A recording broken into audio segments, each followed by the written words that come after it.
हम जल्द से जल्द करेंगे और 10 से 4 बजे तक स्कूल चलाने की घोषणा जो मुख्यमंत्री जी ने किया था वह भी सवाल था। उन्होंने कहा है कि 48 घंटे के अंदर हम बात करके और इसको लागू करेंगे।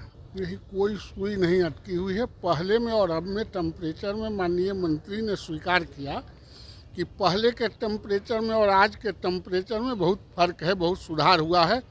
और ऐच्छिक स्थानांतरण, स्वैच्छिक स्थानांतरण, महिलाओं के ऐच्छिक स्थानांतरण, ये तमाम चीज़ कमेटी बनाए हुए हैं। हम जल्द से जल्द करेंगे और 10 से 4 बजे तक स्कूल चलाने की घोषणा जो मुख्यमंत्री जी ने किया था वह भी सवाल था। उन्होंने कहा है कि 48 घंटे के अंदर हम बात करके और इसको लागू करेंगे। एक सवाल ये भी था कि ऐच्छिक ट्रांसफ़र को लेकर के महिलाओं को विशेष रूप से कि जो बातें आ रही थी कि वो अगर किसी कहीं जगह पे 5 साल से 10 साल से है, अगर इस जिले से उठा के अगर उस जिले में कर दिया जाए, हालांकि उन्होंने कहा कि देखेंगे। अवकाश की जो कटौती हुई थी, क्या उस पर बातचीत? नहीं, अवकाश भी जो कैलेंडर में अवकाश है वो अवकाश मिलेंगे।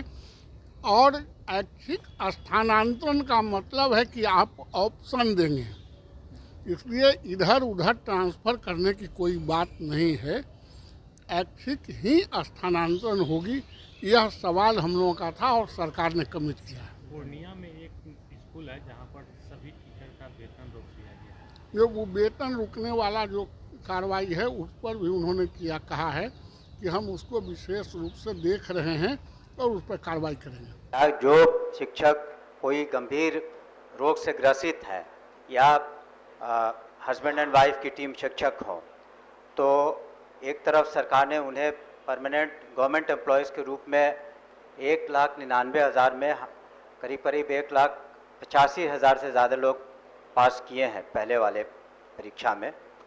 और तो उनको हम लोग मानवता के आधार पर जितना हो सकेगा हम लोग एडजस्ट करेंगे। ऐसा कोई हम लोग हार्ड एंड फास्ट रूल नहीं बनाएंगे कि बिल्कुल किसी का अगर कैमूर जिला है तो वहाँ पर उससे उनको उठा करके हम लोग किसी दूर दराज के इलाके में दे देंगे। यहाँ तक कि हमने ये भी कहा है, मैं सदन को बताना चाहूँगा कि जिला के अंदर भी अगर कोई जैसे कैमूर जिला ले लिया जाए तो उसके पहाड़ी इलाके में भी जब किसी को आप पदस्थापित करते हैं तो उसका उम्र का भी ख्याल रखा जाए, उसके बीमारी इत्यादि का भी ख्याल रखा जाए। तो कोशिश हमारी यही है कि एक मानवता के साथ हम लोग जो अपनी नीति बना रहे हैं उसमें अधिकांश हम लोग इन सभी चीज़ों को समाहित करेंगे। लेकिन कोई भी नीति बनती है तो उसमें ये एक चीज़ गौर करने की ज़रूरत होगी कि अधिकांश लोग उससे लाभान्वित हों, अधिक से अधिक लोग उससे लाभान्वित हों। कुछ लोग फिर भी उससे असंतुष्ट रहेंगे, लेकिन सरकार की और शिक्षा विभाग की, माननीय मुख्यमंत्री जी की बिल्कुल स्पष्ट हमारी नियत है कि अधिक से अधिक हम लोगों ने जिस तरह से सरकारी सेवक होने की सुविधा दी है उसी तरह से उनके स्थानांतरण के संबंध में भी हम लोग उसको जहाँ तक हो सकेगा उदार रखेंगे। आपसे हमें अनुरोध है कि इसे वापस लेने की कृपा करें। महोदय, माननीय मंत्री से हम कहना चाहते हैं, उनको उनके संज्ञान में हम देना चाहते हैं कि जो भी हमारे बीच जिन शिक्षकों की बातचीत हो रही है, जिनकी चर्चा हम कर रहे हैं, उन शिक्षकों का अब जो है रिटायरमेंट का स्टेज आने वाला है। बहुत सारे उनमें ऐसे शिक्षक हैं जिनका कि रिटायरमेंट का स्टेज आने वाला है। कोई किसी का सर्विस 5 साल बचा है, किसी का 6 महीना बचा है, किसी का 3 साल बचा है। तो मुझे लगता है कि मैक्सिमम ऐसे टीचर्स हैं, माननीय मंत्री जी के संज्ञान में देना चाहते हैं कि वो 5 से 7 साल ही उनकी सर्विस बची है। अब बाकी समय के लिए यदि उनको स्थानांतरित करते हैं तो ये तो उनके लिए एक एडिशनल कॉस्ट है। अब वहाँ पर एक नया एस्टेब्लिशमेंट उनको खड़ा करने में समस्या होगा। इसलिए माननीय मंत्री से कहना है कि इस पर एक जो है अपना स्पष्ट विजन आप रखें तो जाके तो उन लोगों के लिए ये हेल्पफुल होगा। और ये हमारी सहायता के लिए आए थे। जब हमारे एनडीए गवर्नमेंट जब बनी थी तब आरजेडी सरकार ने शिक्षा व्यवस्था को इतना खराब कर दिया था कि उस वक्त हमारे पास कोई रास्ता नहीं था। हम परमानेंट बहाली प्रोसीजर में जाते तो लंबा समय लगता और 30 से 40% स्कूलों में ताला लगे हुए थे।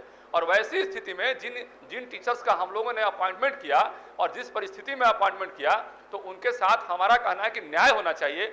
या पुस्तकाल अध्यक्ष हो या नियोजित शिक्षक हो जो टीआरई 1 टीआरई 2 या सक्षमता परीक्षा पास करके हमारे बीच आ रहे हैं। ठीक है, माननीय सदस्य ने जो अपने विचार रखे उस पर हम जरूर गहराई से विचार करेंगे। अपना